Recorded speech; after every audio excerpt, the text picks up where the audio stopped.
अरहत वाङ्मय में कहा गया है, नतम अरी कंठ छित्ता करे, जंग से करे अपन या दुरप्पा, से नाहि मच्चु मुहम तो पत्ते, पच्छानुतावेण दया विहूणो। शास्त्रकार ने बताया है कि आत्मा कितनी बड़ी शत्रु बन सकती है खुद की। एक दूसरा आदमी कोई शत्रु है और वह किसी का गला रेत देता है, गला काट देता है, कितना बड़ा नुकसान किया, हत्या कर दी। शास्त्रकार कहते हैं वह इतना बड़ा नुकसान नहीं कर सकता जो नुकसान अपनी दुरात्मा बनी हुई आत्मा कर सकती है। और जो दया विहीन आदमी है, पापाचरण करने वाला है, वह जब मौत के मुख में जाने लगता है तब उसे पश्चाताप भी हो सकता है कि अरे मैंने इतने पाप किए, अब मेरा क्या होगा, कौन सी गति में जाना पड़ेगा। एक आत्मा दुरात्मा होती है, कोई आत्मा सदात्मा हो सकती है, कोई आत्मा महात्मा हो सकती है और कोई आत्मा परमात्मा होती है। मोक्ष में गई हुई सारी आत्माएं परमात्मा हैं, यानी वे आत्मा की परम अवस्था को प्राप्त हो चुकी हैं। महात्मा लोग, जो संत लोग हैं, वे महात्मा हैं। और आप लोग गृहस्थों में जो सज्जन आदमी हैं, सामान्यतया किसी का बुरा नहीं करते, सतपथ पर चलने वाले अच्छे सदाचारी गृहस्थ हैं, वे सदात्मा हैं, सज्जन हैं। और जो हिंसा, हत्या, बेईमानी आदि आदि पाप करने में ज्यादा रचे पचे रहते हैं, वे दुरात्मा हैं। तो दुरात्मा अपना बहुत बड़ा नुकसान यानी खुद की आत्मा का कर सकती है। आदमी परमात्मा तो कोई बनेगा तो बनेगा, महात्मा बनना भी सबके लिए आसान नहीं हो। घर बार छोड़ना, परिवार छोड़ना, जीवन भर के लिए संत बन जाना बहुत बड़ी बात है। परंतु आदमी कम से कम यह ध्यान दे, मैं दुरात्मा न बन जाऊं, दुरात्मा न बन जाऊं, पापी, हिंसा, हत्यारा ऐसा न बन जाऊं। हमारे जीवन में धर्म आचरणगत होना चाहिए।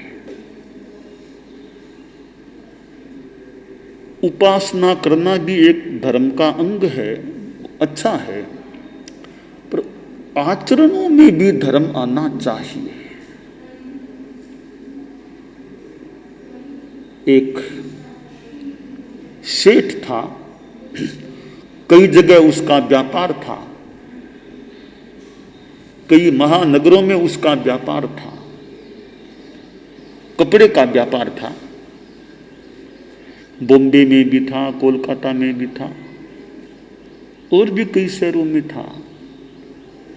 एक बार सेठ ने अपने सभी जो स्थानों पर मुनीम लोग काम देखते थे उनको निर्देश दिया कि आगे कपड़ा महंगा होने वाला लगता है तो खूब इतना इतना कपड़ा अभी जल्दी खरीद लो, हमारे व्यवसाय की दृष्टि से ठीक रहेगा, कपड़ा इतना खरीद लो, जल्दी खरीद लो।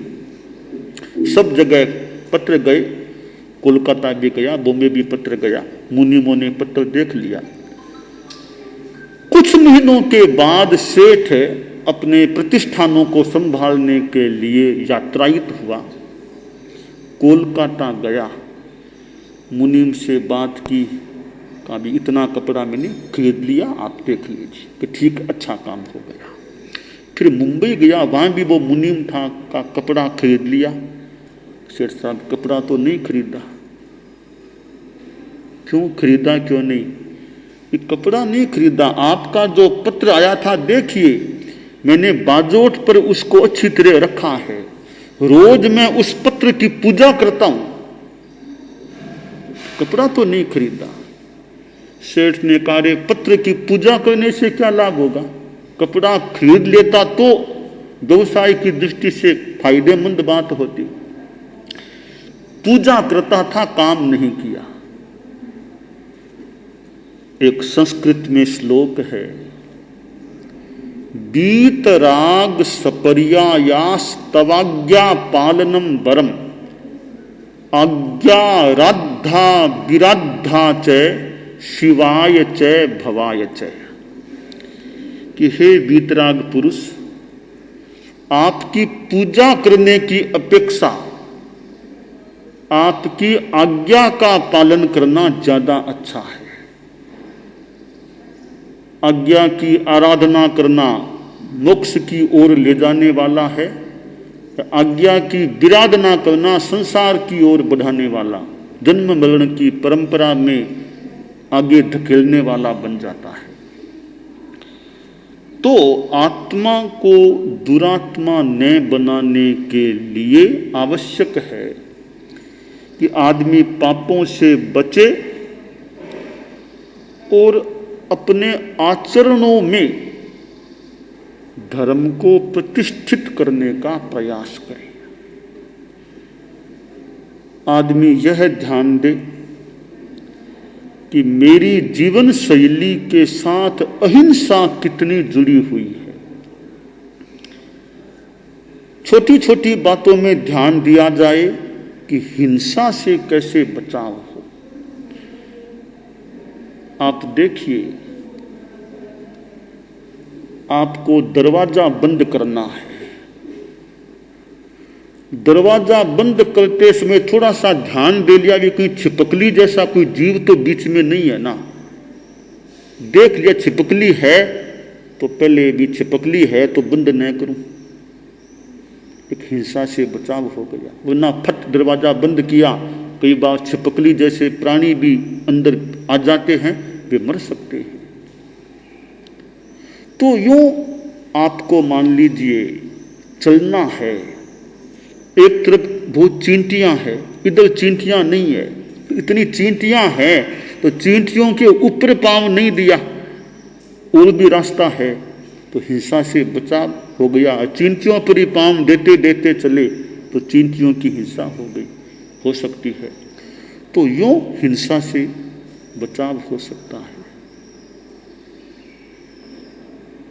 भोजन करना है आदमी को, मांसाहार भी हो सकता है, शाकाहार भी हो सकता है। एक मांसाहार नहीं करना, अंडा मांस मच्छी इनका परित्याग रखना, संयम भी हो गया, एक सलक्ष्य हिंसा से बचाव भी हो गया। शाकाहार में भी प्याज लहसुन शकरकंद गाजर आदि जमीकंद है, उनसे बचाव कर लिया तो और हिंसा से बचाव हो गया। तो यूं ये अहिंसात्मक आचरण जीवन शैली के साथ जुड़ सकता है।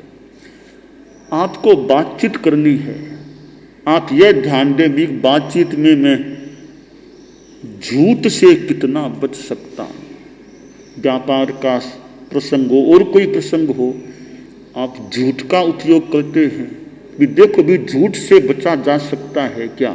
यदि खास कोई दिक्कत नहीं है तो मैं क्यों झूठ बोलूं, क्यों झूठ का पाप लगाऊं। झूठ से बचाव कर लिया। हंसी मजाक में मान लो एक तो झूठ का प्रयोग किया, एक नहीं, हंसी मजाक में क्यों झूठ बोल के पाप लगाऊं, क्यों ऐसा काम करूं।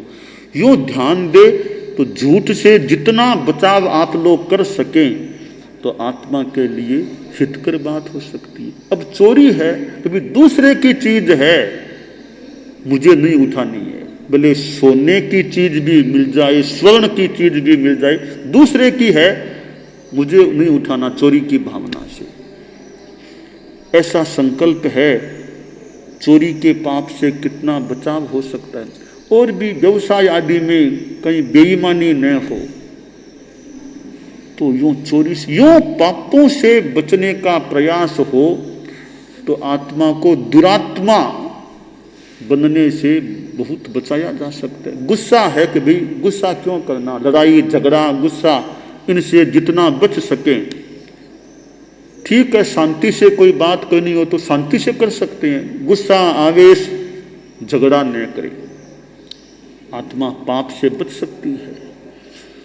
तो हम अपने जीवन में, आप लोग गृहस्थ हैं, गारहस्थ में ठीक है, एकदम कोई पाप से बचना मुश्किल हो सकता है, परंतु जितना बचाव हो सकता हो, आसानी से हो सकता हो, उतना बचाव तो करने का प्रयास करना चाहिए। रात्रि भोजन है कि रात में भोजन न करें तो भी काम चल सकता है, तो क्यों 10-11 बजे तक रात को खाना खाएं, कम से कम 9-10 बजे के बाद तो खाना न खाएं रात में। इस प्रकार अपने जीवन शैली में अहिंसा को, संयम को जोड़ दिया जाए, जितना संभव हो सके उतना जोड़ दिया जाए, तो आप गृहस्थों की आत्मा भी दुरात्मा बनने से बहुत बच सकती है। क्योंकि दुरात्मा है तो इस जन्म के बाद आत्मा नरक गति में जा सकती है, नरक में पैदा हो सकती है, तिर्यंच गति पशु आदि की योनि में भी जा सकती है। इसलिए दुर्गति में न जाना पड़े, ऐसा प्रयास होना चाहिए। धर्म के 2 प्रकार हैं, उपासनात्मक धर्म और आचरणात्मक धर्म। उपासनात्मक में जैसे माला किया, जप किया, एक धर्मोपासना, फिर ये सामायिक है, पौषध आदि संतों की सेवा उपासना, अच्छा धर्म है, वो उपासनात्मक धर्म है। दूसरा है जीवन व्यवहार में आचरणात्मक धर्म। आप व्यवसाय करें, नौकरी करें, काम धंधा करें, जो भी घर में काम करते हैं, बाहर जो सांसारिक काम, उनमें कितना धर्म को जोड़ा जा सके वो ध्यान दें, तो वो आचरणात्मक धर्म हो सकेगा, अहिंसा, ईमानदारी आदि के रूप में। परम पूज्य गुरुदेव तुलसी ने अनुव्रत की बात बताई। अब यह अनुव्रत है, जैन अजैन कोई भी अनुव्रत के नियमों को स्वीकार करता है तो दुरात्मा बनने से अपनी आत्मा को कुछ बचाया जा सकता है। परम पूज्य आचार्य महाप्रज्ञ प्रेक्षा ध्यान कराते थे। प्रेक्षा ध्यान से हमारे गुस्से आदि शांत रहे, कम हो जाएं, आत्मा दुरात्मा बनने से बच सकती है, गुस्सा आदि शांत होने से। संत के पास एक मंत्री आ गया, सरकार में मंत्री था, आया कि महाराज आप हमारे शहर में आए हो, इसलिए दर्शन करने आ गया हूं। कुछ चर्चा वार्ता चली, धर्म के बारे में चर्चा चली, तो मंत्री जी बोले कि संत प्रवर, मेरे मन में धर्म के प्रति रुचि तो रहती है कि धर्म करूं, परंतु इतना व्यस्त जीवन है वर्तमान में, मंत्री का दायित्व है, धर्म करने के लिए समय नहीं निकाल पाता, बहुत व्यस्त रहता हूं, लोगों से मिलना जुलना, सरकारी सारे काम देखना, फाइलें देखना, टाइम नहीं मिलता, रुचि तो रहती है धर्म करने की। संत ने कहा ठीक है, मैं आपको ऐसा धर्म बता दूं जिसके लिए टाइम निकालने की जरूरत नहीं होगी, ऐसे ही हो सकता है, बताइए कौन सा धर्म है। संत ने कहा वही बात कि उपासनात्मक धर्म और आचरणात्मक धर्म। आप मान लो उपासना के रूप में महाराज जप आदि का समय इतना नहीं मिलता, तो आचरणों में आचरणात्मक धर्म पर ध्यान दें। आप फाइल्स देखते हैं, सरकारी काम करते हैं, यह ध्यान दो, उसमें ईमानदारी रखना है, बेईमानी नहीं करना, झूठ नहीं बोलना पड़े। ईमानदारी का अगर आप संकल्प ले लें कि ईमानदारी रखूंगा, बेईमानी नहीं करूंगा, झूठ से जितना संभव होगा बचूंगा। तो यह आपका संकल्प होगा, यह आपकी आत्मा को पाप से कुछ बचाने वाला हो जाएगा। आप गुस्सा नहीं करना, बात करो, गुस्से में नहीं, शांति रखो। गुस्सा नहीं करने का आपका प्रयास है, आपको गुस्सा नहीं करने से कुछ पाप से बचाने का काम हो सकेगा। मंत्री जी बोले, मुनि प्रवर आपने बड़ा अच्छा मुझे धर्म बता दिया। मैं तो सोचता था कि वो मंदिर में जाना, जप करना वही धर्म है, तो मैंने कहा उसके लिए मुझे टाइम नहीं मिलता। फिर आज आपने जो बताया है धर्म, वो तो मैं कर सकूंगा, ध्यान दूंगा कि भी ईमानदारी रखे हूँ, गुस्सा आदि से बचूं, अहिंसा का ध्यान रखूं। का बस आप इस पर ध्यान दे लो, आपकी आत्मा कुछ निर्मल रह सकेगी।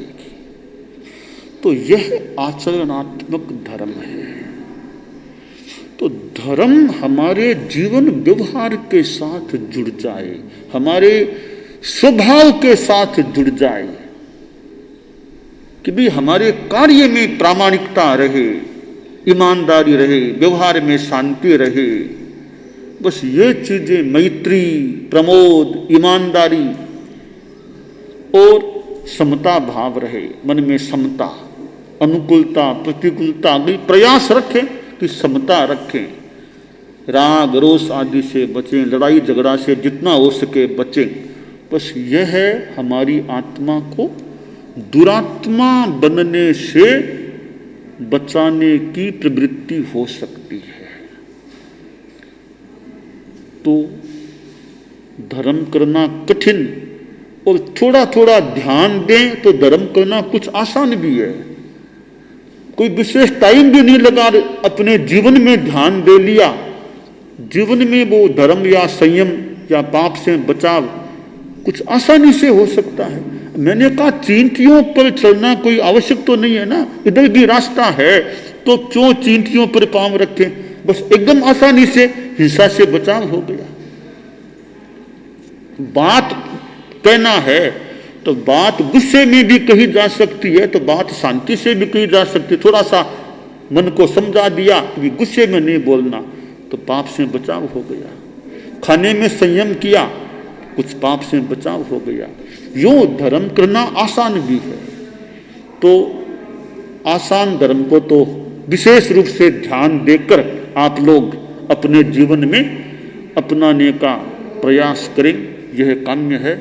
और अनुव्रत जैसी चीज है, प्रेक्षा ध्यान जैसी चीज है, उनका जितना आचरण किया जा सके, प्रयोग किया जा सके, तो हम आत्मा को पवित्र बना सकते हैं। ठीक है, संत बनना सबके लिए आसान नहीं भी हो, कठिन हो सकता है। हालांकि धन्य है जो संत बन जाते हैं और हिंसा आदि का जीवन भर के लिए 3 कर्ण 3 योग से त्याग कर देते हैं, बहुत बड़ी बात है। परंतु महाव्रतों को पालना कठिन हो सकता है, तो मध्यम मार्ग अनुव्रत है। अनुव्रत के रास्ते पर, छोटे छोटे नियम संकल्प के रास्ते पर चलें। आपने शराब पीने का त्याग कर दिया, धूम्रपान का त्याग कर दिया, गुटखा खैनी आदि सब नशे का परित्याग कर दिया, तो आपका कुछ पाप से बचाव का काम हो सकता है। तो थोड़ा परिष्कार, थोड़ा ध्यान दिया जाए तो हमारी जीवन शैली, जीवन अच्छा बन सकता है और हम अपनी आत्मा को दुरात्मा बनने से बचा सकते हैं। चिंतन यह भी करें भी अनित्य अनुप्रेक्षा, आखिर जीवन भी स्थायी तो है नहीं। 100 वर्ष आ जाएंगे, 100 से भी ज्यादा कुछ आ जाए आगे, आखिर तो कभी जीवन का अवसान होता है। तो जो यह जीवन हमें प्राप्त है और मानव जीवन प्राप्त है, मानव जीवन तो बड़ा महत्वपूर्ण माना गया है। इस जीवन का लाभ उठाएं, धर्म की दृष्टि से, आत्म कल्याण की दृष्टि से हम आगे पर भी ध्यान दें। वर्तमान को देखें पर भविष्य को भी देखें, भविष्य को इग्नोर न करें भी। आखिर अगला जन्म आगे मेरा क्या हो सकता है, तो आगे की सुध ले ही, आगे के बारे में भी ध्यान दें। वर्तमान को ऐसा बनाएं कि आगे का परलोक भी हमारा प्रभव भी अच्छा हो सके। तो वर्तमान और भविष्य हम दोनों पर ध्यान दें कि वर्तमान मेरा अच्छा रहे, वर्तमान जीवन मेरा अच्छा रहे, और ऐसा वर्तमान जीवन बनाऊं कि अगला आगे का भविष्य भी मेरा, इस जीवन के बाद का भविष्य भी मेरा सुधरा हुआ रह सके, अच्छा रह सके। तो इस प्रकार का हमारा चिंतन रहता है। थोड़ा समय अगर निकाल सकें तो कुछ धर्म के लिए समय भी लगाना चाहिए। जैसे सामायिक है, रोज हो सके तो बढ़िया बना, सप्ताह में एक कर लें, जितना उसके कुछ समय निकालें, और आदमी थोड़ा ध्यान दे तो प्राय कुछ समय निकाला भी जा सकता है। आप सोचें कि मैं बड़ा व्यस्त हूं, अरे व्यस्त हैं, व्यस्तता में भी कहीं अस्त व्यस्त न हो जाएं, हम अस्त व्यस्त हम न हो जाएं।